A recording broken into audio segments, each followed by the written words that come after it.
guys, binilihan ako ni Daddy Tonela. Sabi daw, eto may spoon dito. Open na natin. Dito. Tingnan mo nga kung may spoon. Di ko Ako ang ma-open. Tingnan natin kung totoong may spoon. Totoong yan ang spoon. Open mo na. Pakita mo kung mayroon. Oh my God.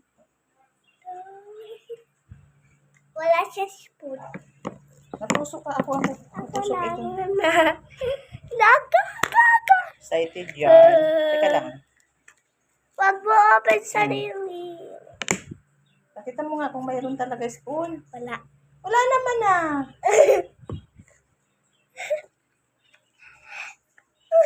Wala no.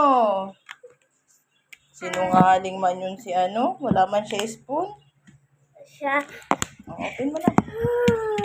Dati wala siya ng spoon.